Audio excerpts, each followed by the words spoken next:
اعوذ بالله من الشیطان الرجیم. بسم الله الرحمن الرحیم. سلام علیکم و رحمت الله. خیلی خوش اومدید به منزل 33 از 40 منزل با عاشورا به سوی ظهور. خدا رو شکر میکنیم بر این توفیقی که عطا فرمود در چنین ایام مبارکی ما در محضر زیارت نورانی عاشورا قرار گرفتیم، اونم با شرح قرآنی این زیارت، با تدبر در این زیارت. هزاران بار خدا رو شکر بر این نعمت و بر این لطف، و انشالله که این نعمت و لطف رو در حق ما مستدام بداره با حفظش. انشالله ما بتونیم برکات و ثمراتی که حضور در این چله نورانی برامون داشته برای خودمون ذخیره کنیم، نگه داریم، باهاش زندگی کنیم. همونطور که تو دعای دیروز گفتیم ایام حیاتی، در تمام روزهای زندگیمون انشالله با زیارت عاشورا و با فرهنگ قرآن مأنوس باشیم و نتیجهش هم این باشه که در انقلاب امام زمان علیه السلام بتونیم نقش مستقیم ایفا کنیم ان شاء الله. بسم الله الرحمن الرحیم. بعد از اینکه زائر تا اینجای مطلب رو آمده، حالا اینجا در زیارت عاشورا به او توصیه میشه که 100 مرتبه بگو اللهم لعن اول ظالم ظلم حق محمد و آل محمد و آخر تابع له علی ذلك، اللهم لعن العصابة التي جاهدت الحسین و شایعت و بایعت و تابعت علی قتله، اللهم لعنهم جمیعا. حالا ما این قسمت اولش رو امروز میخوایم با هم کار کنیم. اول این که بگم 100 مرتبه گفتن، این تکرار برای تأکیده، برای جا افتادنه، برای القاء به روحه. اینکه 100 مرتبه بگو یعنی یک تعداد زیادی مشخص شده که این لعنت تکرار بشه تا قشنگ در روح و جان زائر بنشینه که تو ای زائر حسین بخشی از وجودت لعنت به ظالمان بر محمد و آل محمد. اینو هیچ وقت فراموش نکن، این در وجودت حک بشه. اللهم لعن اول ظالم ظلم حق محمد و آل محمد. خدای لعنت کن اولین ظالمی رو که ظلم کرد در حق محمد و آل محمد، و آخر تابع له علی ذلک، و آخرین نفری رو که تبعیت کرد از ظلم اولین ظالم و بر ظلم او راه رو ادامه داد. تابع له علی ذلک یعنی تبعیت کرد از اون ظالم، علی ذلک یعنی بر ظلم او، بر خط ظلمی او. این که اولین ظالم رو لعنت کن و آخرین تابعش هم لعنت کن، یعنی اون نفر اولی که ظلم را بناگذاری کرد، پایه‌گذاری کرد بر محمد و آل محمد مشمول لعنت باشه.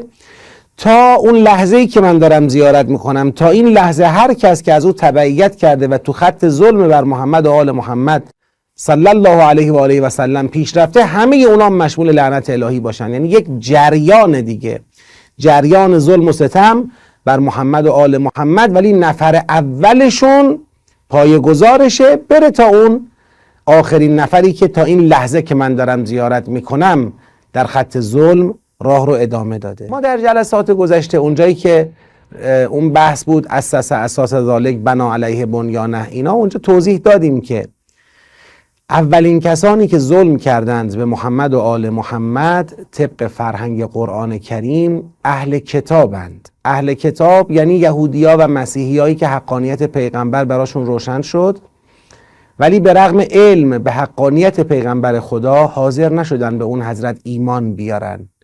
اینا بنا بود اولین مؤمنان به پیغمبر باشن و اگر به وظیفه الهی خودشون عمل کرده بودن، به اون قول و میثاقی که با خدا داشتن اگر پایبند بودن و به اسلام و پیغمبر اسلام و به قرآن ایمان می آوردن، وضعیت امروز جهان طور دیگری بود. جبهه واحد ادیان ابراهیمی که در حقیقت یک دین هست، دین حضرت ابراهیم علیه السلام، دین همه انبیا، دین توحید، جبهه واحد شکل می گرفت، شرک ریشه‌کن می شد، عدالت در کل جهان برپا می شد. ولی تو اون پیچ حساس تاریخی اهل کتاب به وظیفه خودشون عمل نکردن. یقطعون ما امر الله به ان یوصل، قطع کردن رشته به هم پیوسته انبیا و اولیا رو و حمل نکردند تورات خودشون رو. حملوا التورات ثم لم یحملوها، یعنی به مقصد نرسوندن. خدا بهشون فرمود که لا تکونوا اول کافر به، متاسفانه اولین کافران شدن، اولین ظالمان شدن. بر پایه ظلم اونها ظلمهای دیگر ایجاد شد، در عالم اسلام ایجاد شد. بسیاری از انحرافات بزرگ جهان اسلام ریشه داره در لیدری و رهبری همین کافران اهل کتاب، همون کسانی که حقانیت پیغمبر براشون معلوم بود ولی متاسفانه رو حق پا گذاشتند و کفر ورزیدن، اونا ریشه های ظلم در جهان اسلام رو هم به وجود آوردن. این بحثی بود که ما در گذشته مطرح کردیم. در این جلسه میخوام بپردازم به یک زاویه دیگری از مفهوم اول ظالمین. اول ظالمین یه مفهومش اینه که بگیم اولین نفری که ظلم کرد، اما یه مفهوم دیگر هم داره. اول ظالمین یعنی اون کسی که در ظلم از بقیه پیش دستی کرد، پیش دستی گرفت، سرعت گرفت، سبقت گرفت، از بقیه جلو زد. ممکنه نفر اول نیست، نفر پنجمه، نفر دهمه، نفر 20، نفر 300، ولی از بقیه جلو زده تو ظلم. به اینم میگن اول ظالم. حالا با این نگاه اگر بخوایم تو قرآن دنبال مفهوم ظلم اول یا اول ظالم به پیغمبر خدا و اهل بیت باشیم، به نظرم میرسه تعابیر و من اظلمو، چه کسی ظالم تر از. قرآن ظالم ترین ها رو معرفی کرده. ظالم ترین ها همون اول ظالم ها هستن، همونایی که تو ظلم کردن از بقیه جلو زدن. ببینیم چه کسانی رو قرآن میگه اول ظالم. ظالم ترین ها تو قرآن کیا هستن؟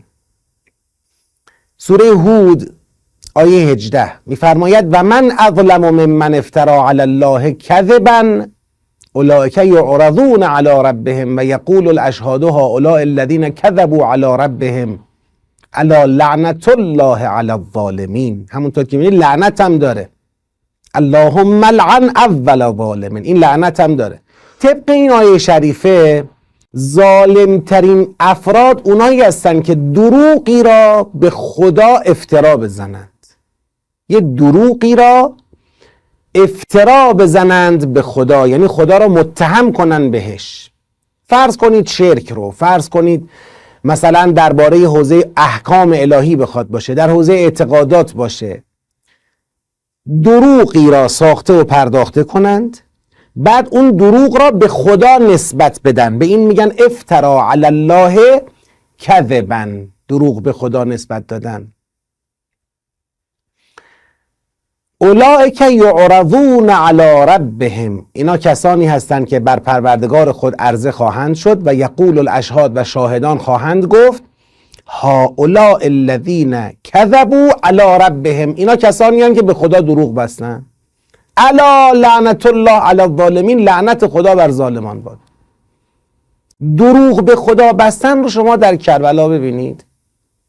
عمر سعد لعنت الله علیه وقتی لشکر خودشون میخواد علیه امام حسین تهییج کنه و دستور حمله بده، میگه یا خیل الله، ای لشکر خدا، ارکبی، پا در رکاب کنید، حرکت کنید، حمله کنید، بشارت باد بر شما بهشتی که وعده داده شدید.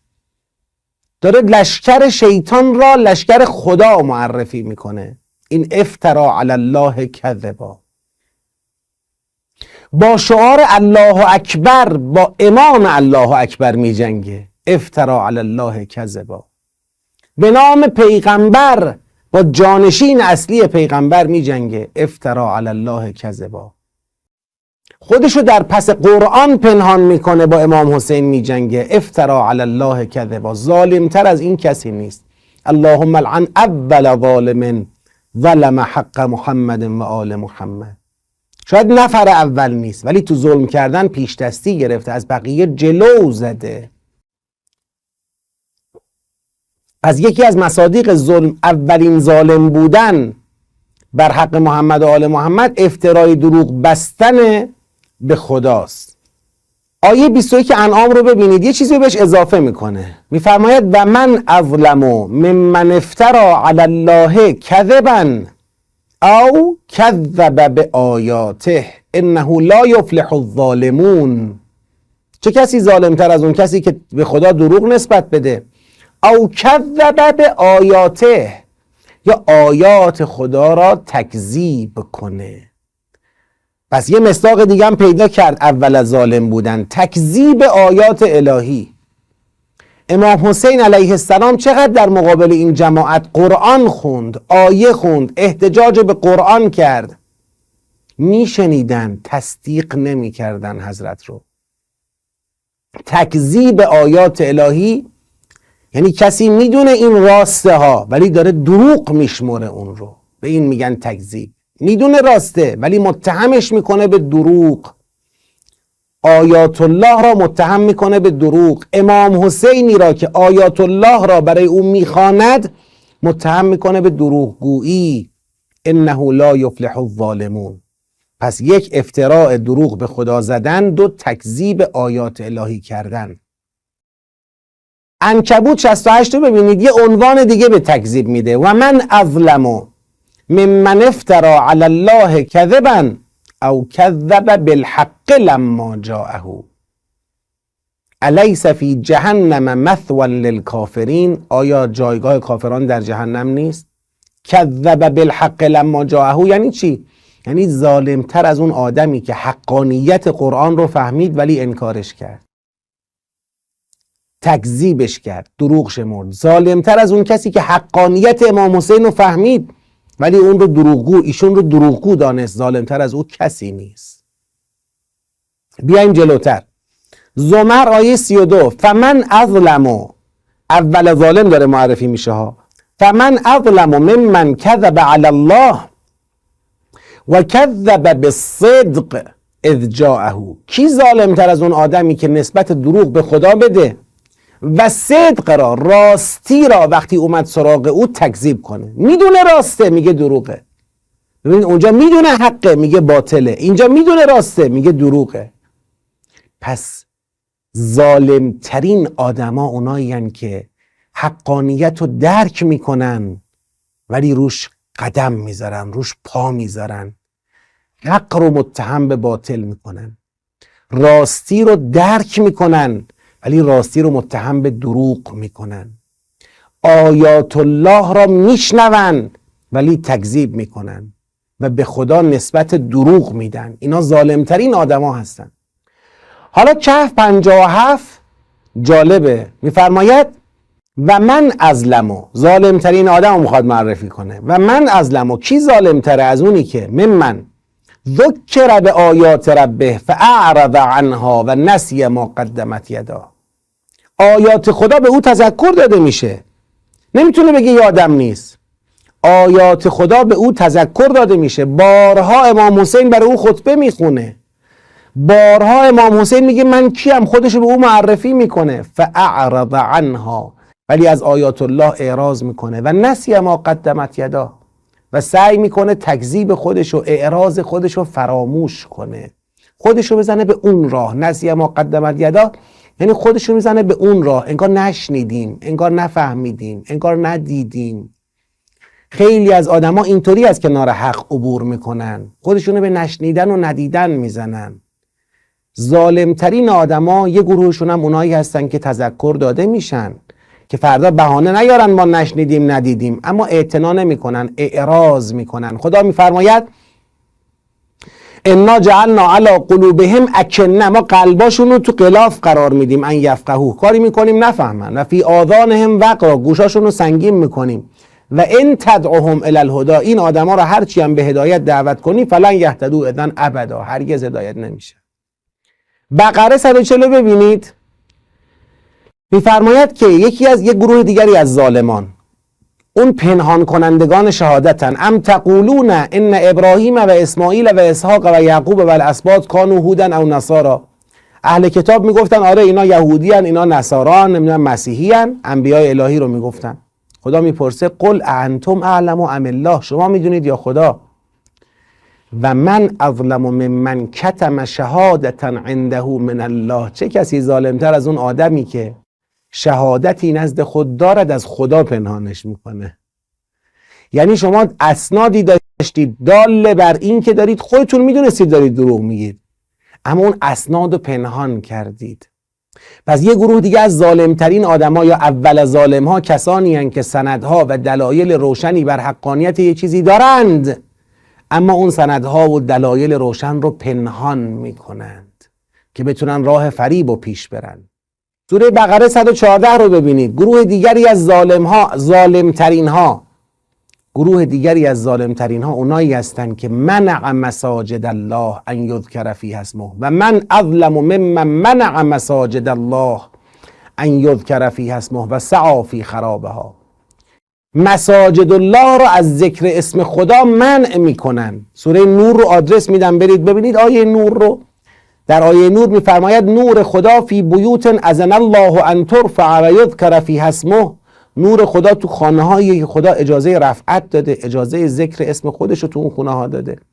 بعد در ادامه میگه تو اون خونه ها رجال لا تلهیهم تجارت ولا بیع عن ذکر الله و اقام الصلاة و ایتاء الزکات. تو اون خونه ها مردان الهی که دنیا اونا رو از خدا غافل نمیکنه دارن صبح و شب خدا را تسبیح میکنن. صبح و شب دارن خدا را تسبیح میکنن. اون مردان الهی مصداق بارزش اهل بیت علیهم السلام. دشمنی با اهل بیت تلاش در خراب مساجد الله، تلاش در فرو ریختن مسجدهای خداست. مسجد فقط مکان نیست، هم مکان، هم زمان، هم اعضای. مبارزه با انبیا و اولیا و انسانهای کامل تخریب عبادت خداست و ظالمترین آدما همینا هستن، کسانی که مساجد خدا رو خراب میکنن و مانع از ذکر خدا در مساجد خدا میشن. و آخرین مصداقی که میخوام عرض کنم از ظالمترین آدما، اونایی که افتراء کذب به خدا میزنن در حالی که دعوت به اسلام میشن. در سوره مبارکه صف فرمود آیه 7 تا 9. و بعد نتیجه این افترا میشه چی؟ میشه مبارزه با نور خدا. یریدون لیطفئوا نور الله بافواههم والله متم نوره ولو کره الکافرون. میخوان نور خدا رو با دهانهاشون خاموش کنن. پس در نهایت ظالمترین آدما اونایین که در یه فرایندی کارشون میکشه به اراده کردن برای خاموش کردن نور خدا. یه بار دیگه با هم مرور کنیم موارد اول ظالم رو. نسبت دروغ به خدا دادن، افترا و تکذیب آیات الهی کردن، تکذیب حق انجام دادن، تکذیب صدق انجام دادن، اعراض از تذکر به آیات الله کردن، رویگردانی از تذکر به آیات الله. کسی تذکر بهش میده، آیات الله یادش میندازه، این روشو برمیگردونه، اون بر اعتنا نمیکنه. اعراض از تذکر به آیات الله داشتن و کتمان شهادت به حق، شهادت به صدق، اسنادی که دال بر حقانیت چیزی هست اونا رو بخوای کتمان کنی، پنهان کنی، اینم از مصادیق اول ظالم شدنه. منع مساجد الله از این که اسم خدا در اونها ذکر بشه و سعی در خراب مساجد الله و در نهایت اراده خاموش کردن نور خدا، اراده مبارزه با نور الهی و جلوگیری کردن از عالمگیر شدن نور خدا. اینا 8 صفتیه که انسان رو میکنه اولین ظالم. و دشمنان ابا عبدالله علیه السلام هر 8 صفت رو دارن، پس اول ظالم هستن. پس اللهم لعن اول ظالم ظلم حق محمد و آل محمد و آخر تابع له علی ذالک. امروز هم 3مین روز هست از دهه پایانی که قرار ما در خدمت شما باشیم با ذکر مصیبت ابا عبدالله الحسین. دل ز قید غمت ای دوست رها نتوان کرد، هست دردی غم عشقت که دوا نتوان کرد.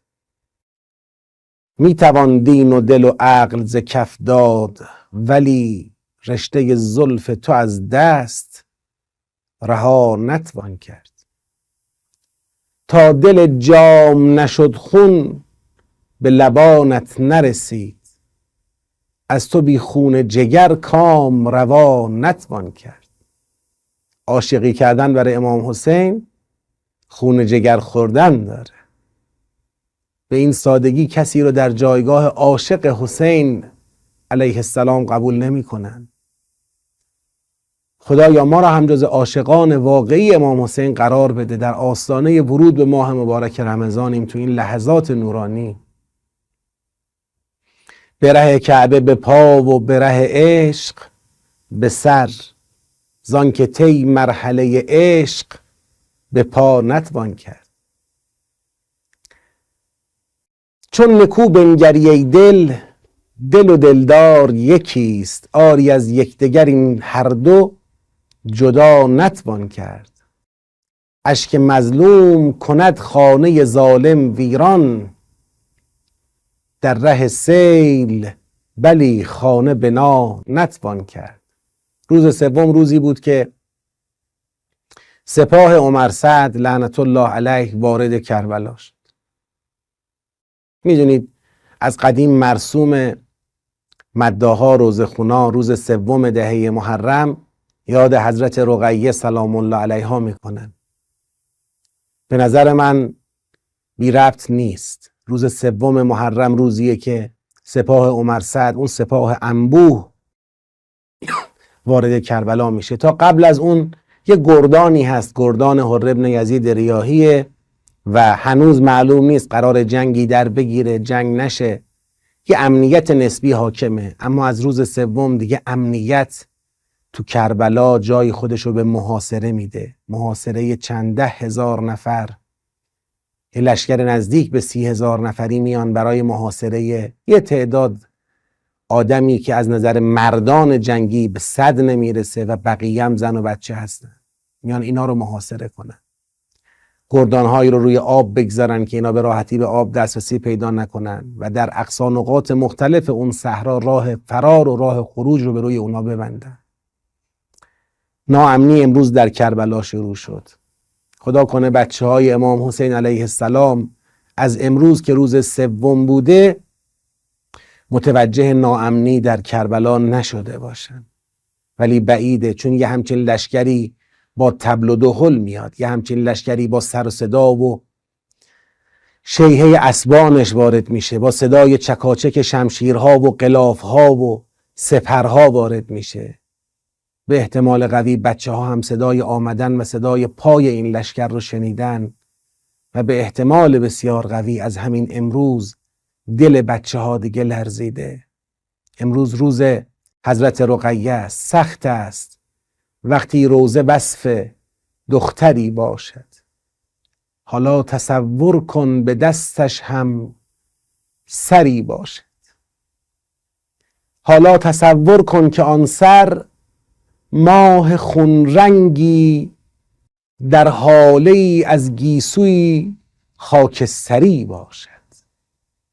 دختر دلش پر می کشد، بابا که می آید موهای شانه کرده اش در معجری باشد. حضرت رقیه خیلی بانوی مظلومی، نام ایشون فاطمه است و درد و مصیبتش هم مثل مادر بزرگش حضرت فاطمه سلام الله علیها است. کنج خرابه بهانه بابا رو میگیره در شام، مکرر در مکرر بابا رو صدا میزنه. دلش تنگ شده برای بابا. دختر 3 ساله است. کدوم بابا؟ امام حسین. امام حسینی که مظهر رحمت و عطوفت و لطف پروردگاره. اون بابایی که جز محبت و جز عشق از اون بابا چیزی ندیده. بهانه بابا رو گرفته. یه وقت میبینن که سر مطهر سید الشهدا رو در مقابل او قرار دادن، سر پدر رو در دامن قرار میده.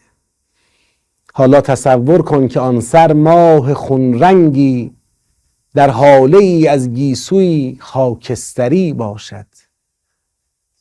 ای کاش میشد بر تنش پیراهنی زیبا، یا لااقل پیراهن سالمتری باشد. دختر دوست داره باباش که وارد منزل میشه برای پدر خودش رو آراسته کنه، موهای خودش رو شانه میکنه، یه روسری به سر میکنه، به خودش میرسه، لباس قشنگ میپوشه. اونایی که دختری تو خونه دارن، به خصوص دخترهای 3 ساله، دخترهای هول و هوش سن 3 تا 5 سال، این مسئله رو میدونن. آرزوی رقیه است ای کاش میشد بر تنش پیراهنی زیبا، یا لااقل پیراهن سالمتری باشد. سخت است هم شیرین زبان باشی یا هم فکرت پیش عموی تشنه آباوری باشد. رقیه سلام الله علیها از بعد از اینکه حضرت عباس علیه السلام رفت برای او و برای بقیه بچه ها آب بیاره، اما برنگشت تو دل شکستگی عموه. سخت است هم شیرین زبان باشی و هم فکرت پیش عموی تشنه آباوری باشد. با آن همه چشم انتظاری باورش سخت است، سهمت از آغوش پدر تنها سری باشد. بعد از این همه روز که از عاشورا گذشته و رقیه دلتنگ پدره، در تمام این روزها پدر رو صدا کرده و پدری در کار نبود. سخت است با آن همه چشم انتظاری باورش سخت است، سهمت از آغوش پدر تنها سری باشد. شلاق را گاهی تحمل می کند شانه، اما نه وقتی شانه های لاغری باشد. اما نه وقتی تازیانه دست 10 نامرد دور و بر گمگشته بیاوری باشد. خواهرتر از او کیست؟ او که هر که آب آورد چشمش به دنبال علی اصغری باشد.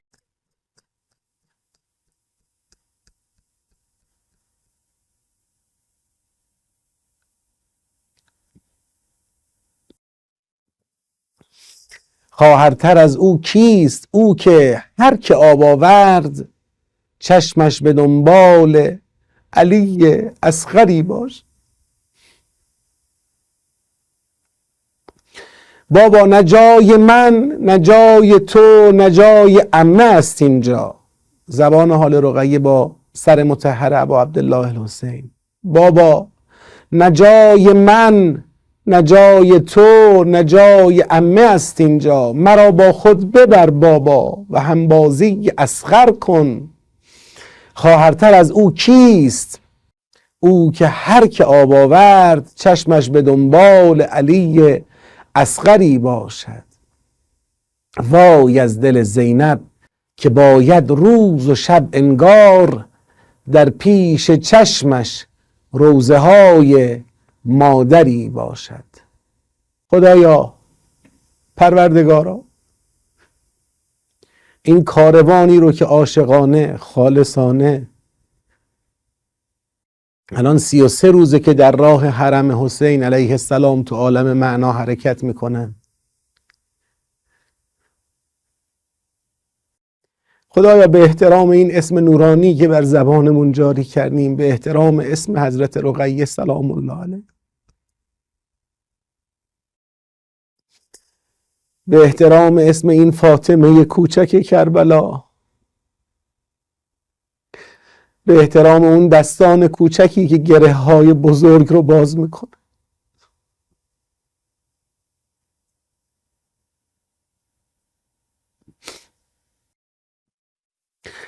خدایا گره از ریسمان بندگی ما باز کن، توفیق بندگی خالصانه به ما عنایت کن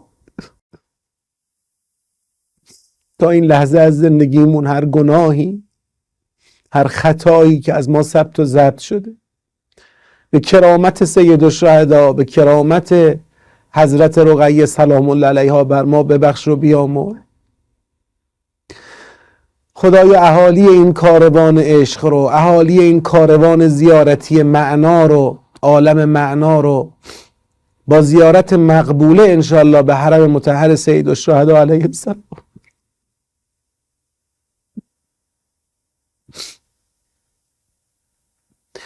خدایا به آبروی محمد و آل محمد یک لحظه، حتی کمتر از یک لحظه، دست ما و اهل و نسل ما رو، عزیزان ما رو، همسایگان ما رو، ذوی الحقوق ما رو، پدران و مادران ما رو،